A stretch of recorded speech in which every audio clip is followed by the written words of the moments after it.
Welcome to the 446th episode of the Jami Dulaney Plant-Based Wellness Podcast. My name is Jami Dulaney, and I'm your host. I'm a plant-based cardiologist and endurance athlete living in Southwest Florida. Thank you, and glad you're tuning in tonight. You know, I always have some notes of what I'm going to talk about, and sometimes there is a ringer that comes in and changes things up. So we'll see where I end up tonight. But there's been a few things happen in the last couple of days that make me question some things, and I'll put them out to you, and perhaps you can question some things, and maybe I'll help you make some decisions as well. As far as my endurance training goes, I always say that, and we do, first part of October, we have the Dana 100K trail race. So I'm still working towards that on par. Running's going up. Mileage is going to peak this week, and then we'll do a little bit of a taper.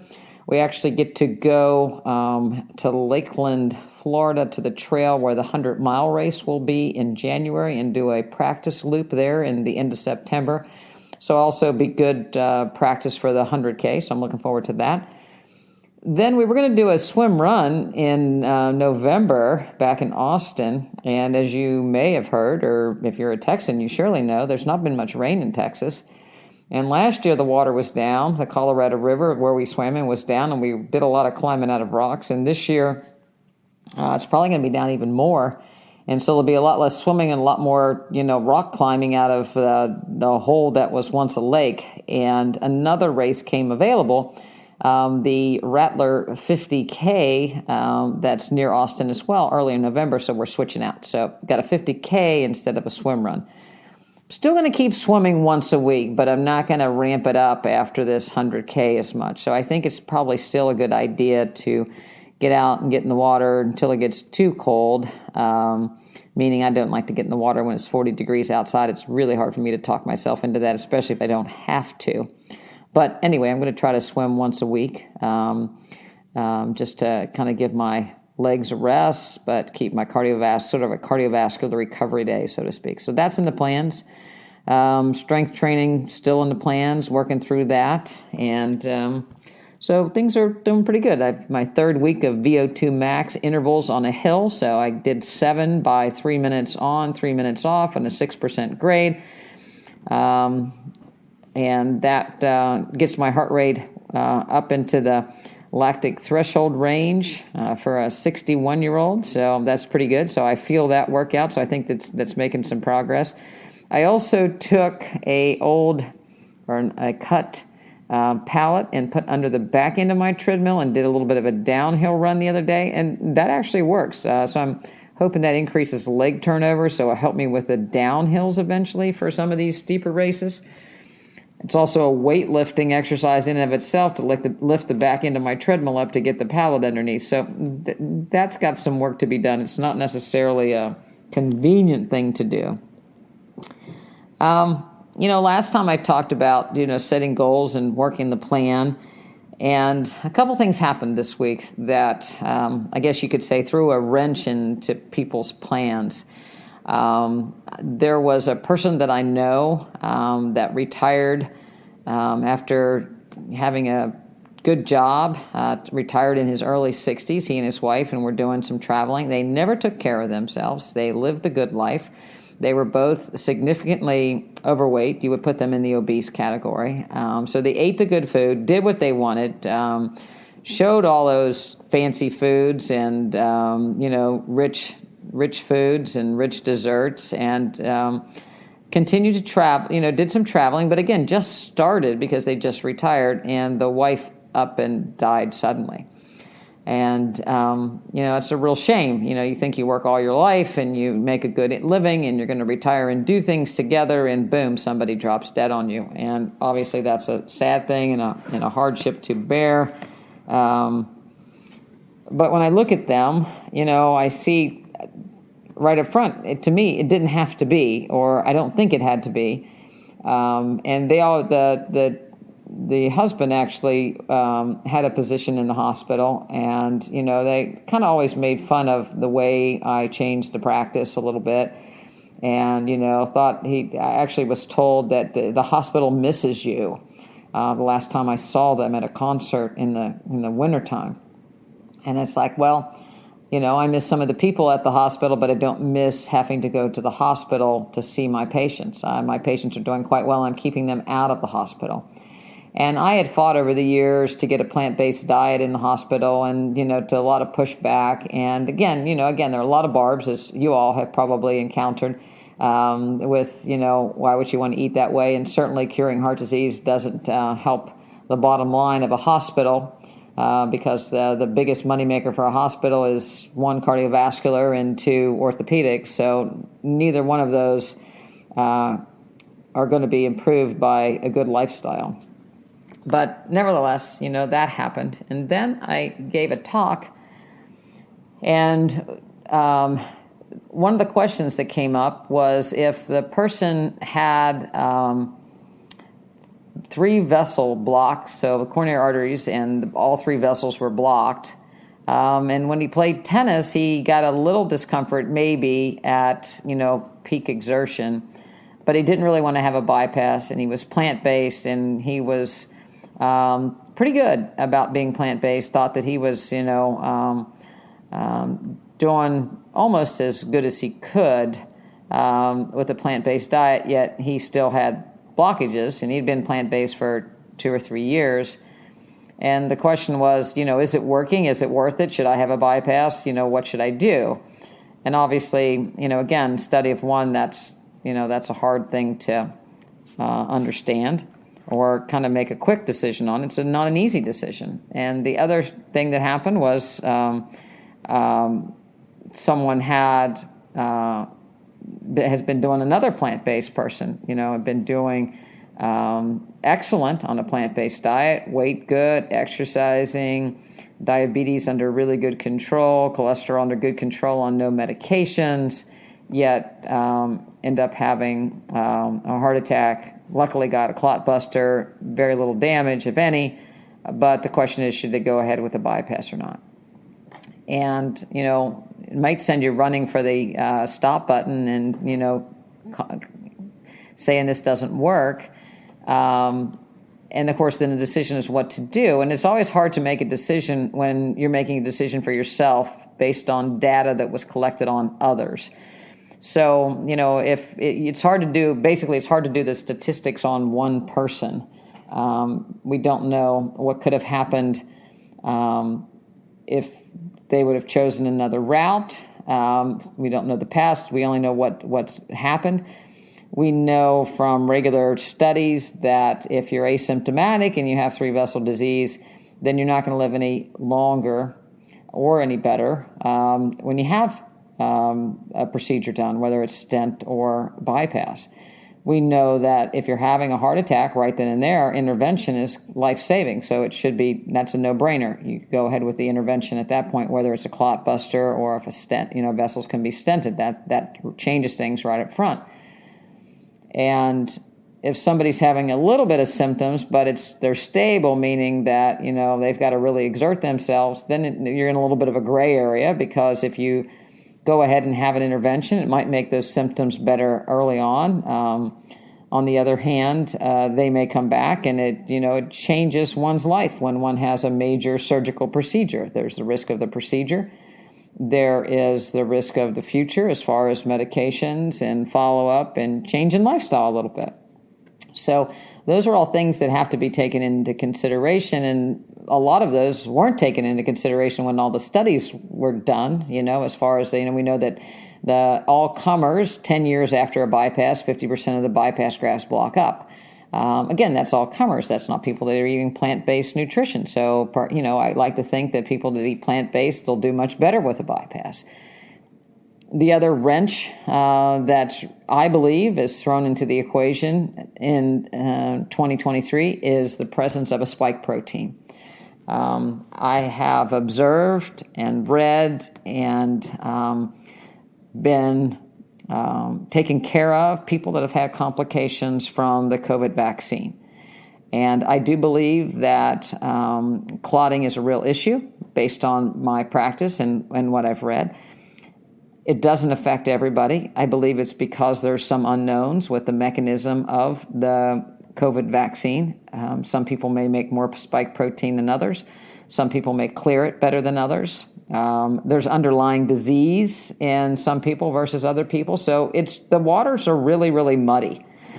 But as physicians, we're trying to navigate these unknown waters with little assistance from everybody wants to kind of keep their head in the sand and not really talk about it. So it makes it very, very difficult.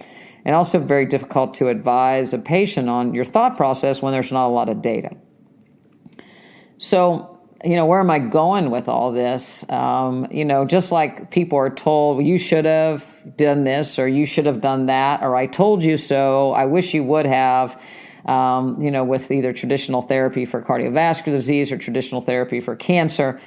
Nobody really knows how anybody's life is going to play out. And it comes down to the individual, and it's an individual decision. And I would, stress that to people. I would stress that to people's families. I think communication is the key, knowing that, I'm in charge of my own body here. I've got my wits about me. I'm going to make this decision, and you should support that individual. We do in our practice. Whatever decision people decide to make, whether maybe it was a decision I would have made, maybe it wasn't, I support those people in their decision. It's my job to educate people with as much knowledge as I have. It's also my decision. It's also my responsibility to tell people what I don't know. The practice of medicine, there is a lot of unknowns. Anybody that speaks to you with complete certainty is lying.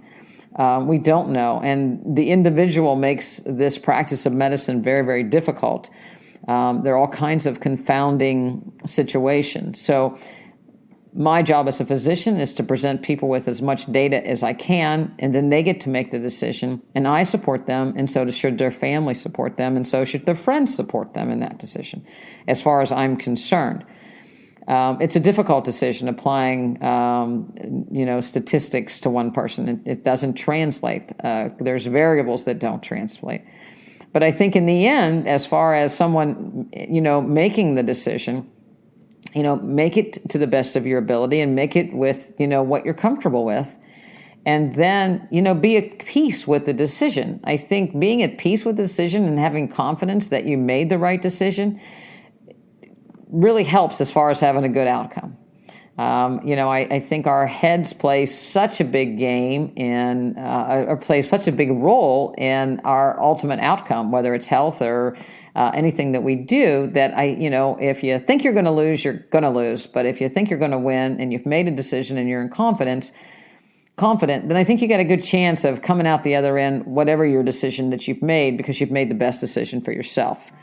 So, I guess the idea would be that you make a decision and own it. On the same side of the equation are people that are retiring and they can't do what they want because, again, they're too sick by the time they get to 60, 65. So, a person that goes and plays golf, does a golf outing with his buddies. But when they played 36 holes in one day, he wasn't trained for that. He went to a place where it was hilly, not used to being on the hills, wasn't trained for that duration. Everything wasn't where it should be nutritionally and metabolically, and he had trouble. And it's a shame because his, quality of his vacation was not as good because of not training for his event. So it doesn't have to be an endurance event. It doesn't have to be a 50-mile race or a 100-mile race. It could be a golf outing. It could be a cruise that you're stuck on the boat because you can't walk off of it. Or you can't, feel comfortable going down, or or you're not confident enough in your nutrition to be able to pick good food when you go off of the boat. Or you fall prey to the chocolate buffet on a cruise and you can't stay out of the food. So those are all things that you have control over that ultimately affect the quality of your life and your ability to do things. It's not so much that, people use the excuse, so to speak, of I can't, I don't have time, but it's more of I don't really want to, because we all find time to do what we really want to. Sometimes we make it too difficult on ourselves up front. If you have some wiggle room, so if you're the person that's under the gun with 3-vessel disease and chest pain, there's not a lot of wiggle room because you're trying to back up years of living to try to get these arteries unblocked, to try to open up collaterals, to get things stabilized. So it's, attention to detail and being really strict is very, very important. Dr. Esselstyn has said many a time that, there are 52 weeks in a year. If you go out one time, that's 52 weeks that you're going out and getting bad food. Or, how many Saturdays? There's 4 Saturdays in a month. If you cheat every Saturday, it's how many Saturdays is that? As a side note, I have this app called Strava that my Garmin is uploaded to, and it tracks all your runs and things, and it gives you, at the end of the month, it gives you a summary of how many days that you've run and you were active and how many minutes and how far you went. It's kind of fun to look at it, and it gives you one at the end of the year. And it's amazing how many days that I didn't actually run when you start adding up travel days, so I typically don't run the day I travel. I typically don't run the day after a race. I may not run, the day before a race or the day, so it may be a couple days that I don't do anything significant before or after. So all those days start to add up.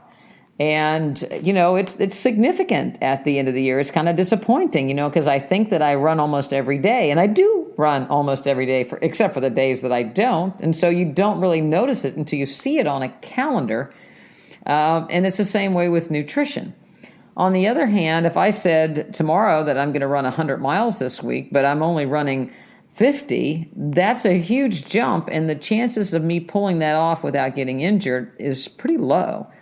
Or certainly disrupting my life to the point where, I could probably do it on a bet, but am I going to do it the week after? No, I'm not going to be able to. So I think sometimes we put the bar too high. I kind of liken it to, everybody knows we've got this new dog, 3-0, and he's a year and a half, and he's been in some bad situations, and so he's learning. And he, there's a lot of new stimuli. So when I take him, he never ran before. Out on the street. He'd never been walked out on the street before. So everything's new to him. Smells, sights, dogs that don't look like him. He was raised with a pack of German Shepherds. So he's not seen little white fluffy dogs. He's not seen dogs on retractable leads. He's not seen dogs barking to him, lunging from another lead. He's not seen a lot of different people come at him in various ways. So, he kind of loses his mind on occasion. And, it's easy to get frustrated, but I've made the commitment that we're going to take baby steps, so we stop and we sit and I reward and, we try to get things under control and we inch our way up to go past the dog. And, some days it goes really well and other days it doesn't go really well. But in general, you can see the progress. But if I expected him to do a whole lot and be like the dogs on TV that, just prance right up to their owners, it'd be a huge disappointment. So so it's doing what you can when you can. So anytime we get a chance to practice something, we do. We practice in the morning when I'm getting my coffee. We do a little training exercise. We do training exercise when I'm out with him running. We do training exercises before we go out the door. So any little time that I have, and it adds up over time, and there's progress. And so you can do that with yourself as well. If you're trying to, incorporate some strength training, you can do it between things, on the way to things, doing lunges from room to room. Your nutrition as well. If you were a completely standard American diet, fast food person, you can't expect to be a raw, plant-based, no dressing, anything type of person and sustain it. So you have to set the bar to where you can do. If you don't like any vegetables, you've got to start with the ones you do like and work your way from there.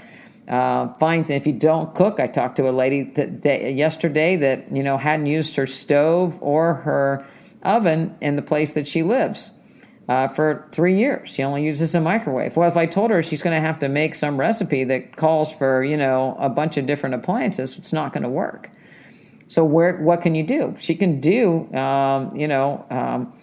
frozen vegetables. She can do a baked potato. She can do, beans from a can. We can do some of those things, make some simple sauces. But we're not going to make, giant complicated recipes with her. We should just ignore it. 3-0 does much better when there's no distraction. So the earlier we go, if it's dark and it's just him and I, the only thing that gets on our road is the occasional rabbit. If you're eating at home, you have control of the situation, what you bring in. But if you go out all the time, it becomes a stress every time because you don't have control of the kitchen.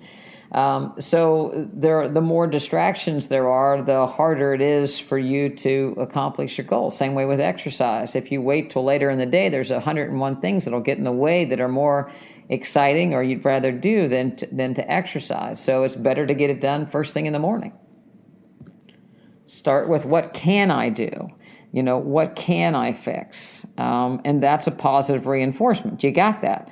Again, there was a guy a long time ago that, he wasn't a cook, but he went plant-based, and the rest of his family wasn't plant-based, but he could make quinoa and peppers and onions, and that's what he ate for lunch every day. You know what I mean? And it worked until he could figure out how to put a couple different things with it. I've had guys that would do, 7 baked potatoes on Sunday. So they had one for their lunch every week and a bag of greens, and that's how they did it. So, that may sound awful to you, but you start with where you are and work your way up. 10% rule. When I, have people start an exercise program, or myself, I try to bump up by 10%. I don't bump up by 50%. It's 10%. So start with where you are and just do a little bit each week. So again, it doesn't become, you don't get injured, or you don't get sick of what you're doing, or bored, or feel like you're penned in, and you can go from there.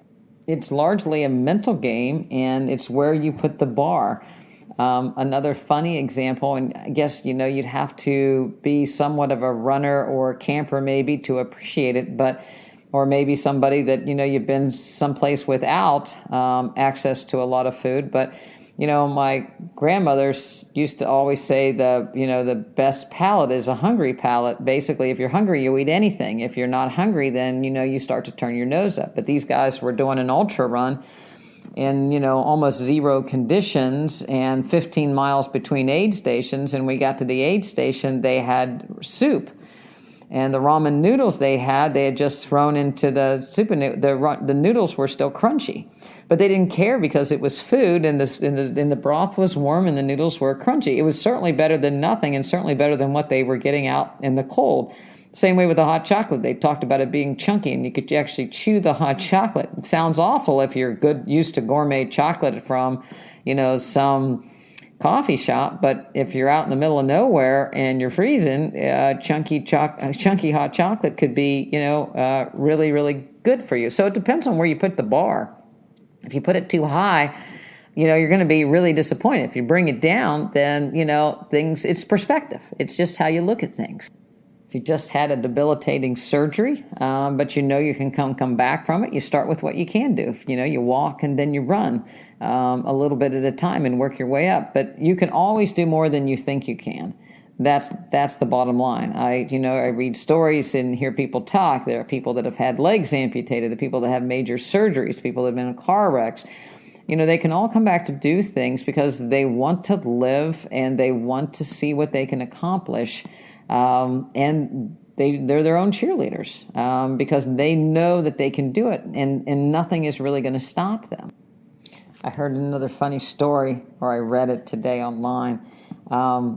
I really like watching people that are not plant-based try to justify why they eat what they do, and one of it is the carnivore community.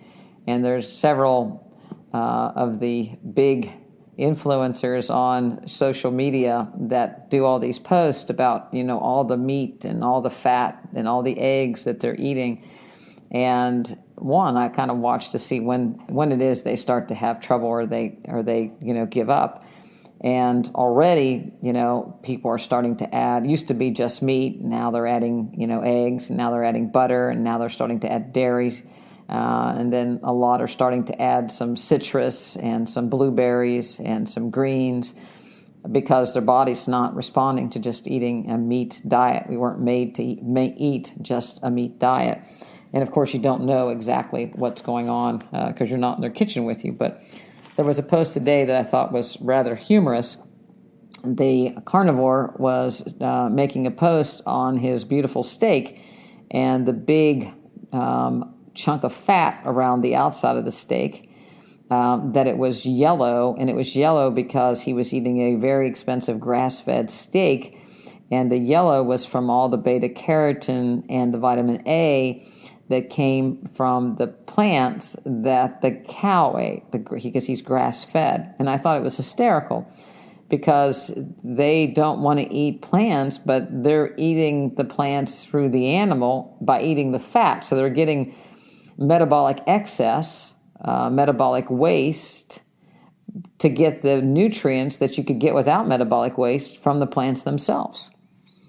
So then there was a comment, a rebuttal, saying, well, I really don't like grass-fed because it's tough, and it's, and I don't like that because it's, it's not very flavorful. And I like mine grain-fed or grain-finished. Again, the people that really throw plant-based people on the bus, especially throw eating grains under the bus, that grains are so bad for us. But you eat a cow that ate grains that were probably genetically modified, that were covered with Roundup, and a cow grazes all day long. And so the cow's eating tons of this stuff, and you're eating the cow, and guess where all the toxins and poison goes? Into that fat that you're looking for as a carnivore, wanting your fat and your marbling that you're so proud of. That's where all the metabolic toxins are, as well as, all the other bad things. So I thought that was kind of humorous, that, don't eat grains unless the cow ate the grains, and you can eat the cow that ate the grains, and don't eat grass-fed. The grass-fed's great, and then the farmer kicked in and said, or a rancher kicked in, and he said, we don't do it because the cows are too skinny and we can't make any money. So, and the hamburger's so bad from the grass-fed animals that we have to get other hamburger from other cows so that they have fat in it, so we can mix in so it's actually tasty enough. So again, you're taking what, everybody says grass-fed is the way to go, but the reality of it is it doesn't taste that good. So because it's lean and they're looking for the fat, but the fat comes with the toxins. So the best way around that is to eat what the cow ate. So eat the plants and don't worry about all the metabolic waste. When you think about it, the cow, so the metabolic waste from all that fat's 9 calories per gram. Where you could be just eating the protein and carbohydrate at 4 calories per gram and have a little bit of fat, 10%, and do much better. But they want to brag that they can eat all this meat and all this bacon, but again, the metabolic waste is accumulating at a rapid rate.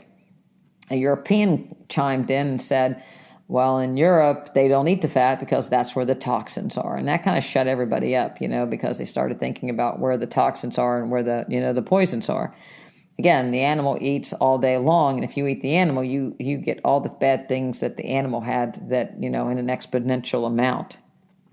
So I didn't have to say a word. They kind of shot themselves in the foot with just their conversation. Most keto people and carnivore people make fun of vegans. They don't make fun of plant-based people. They don't necessarily know the difference, but they're really referring to the vegans when they talk about our seed oils and the processed food. Seed oils are bad on a number of levels, not because they come from seeds and plants, but by the way they're processed. So if you cotton seed oil, canola, palm, the process uses hexenes to process them into their oils. So that in and of itself, makes them much more dangerous than say a cold pressed oil. And the majority of them are processed this way. So if you even buy olive oil in the grocery store, that's kind of what you're getting. And of course, all the seed oils. And then you add soybean oil, which most of that is genetically modified soybeans that were exposed to lots of glyphosate. And if you look at products, those are basically packaged processed products: cookies, pastries, breads, chips, junk food, processed vegan burgers, processed whatever kind of vegan food has a variety of these different oils, and a lot of them have 2 or 3 of those different oils in them. And you might say, well, there's only 7 grams, but if you look at, 7 grams times 9 is 63 out of 150, that's a significant amount of fat for that product and a significant amount of oil coming from those things. Seed oils are also more high in omega-6s than omega-3s. Omega-6s go to more inflammatory proteins. They're more clotting. So you're getting metabolic waste with the byproducts of manufacturing, and you're getting more omega-6s than omega-3s. You're getting more calories, and you're stripping the oil from its original nutrients, so you're not getting any of the fiber or the minerals that came in the whole food. So no, I'm not vegan. I'm plant-based and try to avoid those things as much as I possibly can. And if there's something that's in the grocery store that looks good to me, it's like, how did they make it? So if I don't have to have all of the fillers and additives in to give something shelf life and make it stable, then I can often make it at home with just a few ingredients. There was a study that recently came out looking at the binders. So some of the things that bind, especially gluten-free products, but bind a lot of, again, bars, that some of the vegan puffs and things that are made, it's basically different flours and different whatever put together. Something has to hold it together, give it shelf life, give it stability, keep the oils from going so rancid. Well, those things have actually been linked to having an increased risk in cancers because they tend to be active and possible endocrine disruptors. So, the big laundry list of ingredients that you see in things, you have to be really careful about because a lot of those aren't good for you. And you say, well, I only eat a little bit, but it comes back to the 52 days a year. You may only eat one bar a day. You may only eat, some bread a day. You may only eat a tortilla, packaged tortilla here one day. You might only eat a vegan burger one day, so you get a variety of different sources of toxins that tend to add up over time. And nobody's figured out how much of any of this you get, in a day.